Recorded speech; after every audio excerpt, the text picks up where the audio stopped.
What do you do if you're a buyer and a seller in a real estate transaction and you're getting overwhelmed by the terms of the offer? I'm a real estate agent in Northeast Texas. Let's talk about it, and afterwards go follow my profile for more information about real estate. Here's the thing. I understand that whenever I go over the terms of a contract with a client, it can get very overwhelming. There's a lot of little things and you feel like you have to understand all of it. If you feel like you can't keep up and you don't quite understand everything that's going on, here are the two things I really want you to focus on to make sure you feel confident about going through with this transaction. Number one, ask the question, how does this impact my finances?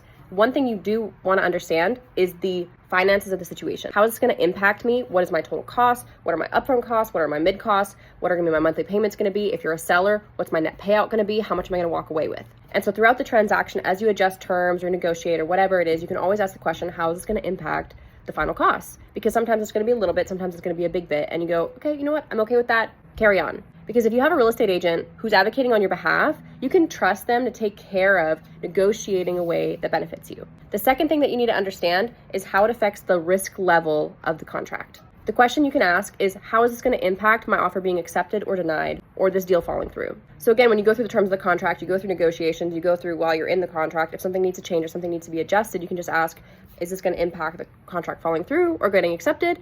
And depending on what your real estate agent tells you in terms of this is a risky contract, this is not a risky contract, there's a high chance this is going to be accepted, you can then evaluate what you want to do and adjust your offer accordingly. If it is a little bit risky, but you're okay with a little bit level of risk, go ahead, send it in. If you don't want it to be risky and you want it to get accepted, you can adjust the terms of the offer to make it more favorable to the other party in this transaction. I think understanding those two parts of a real estate transaction for a client to not get overwhelmed by all the little details of it is really important.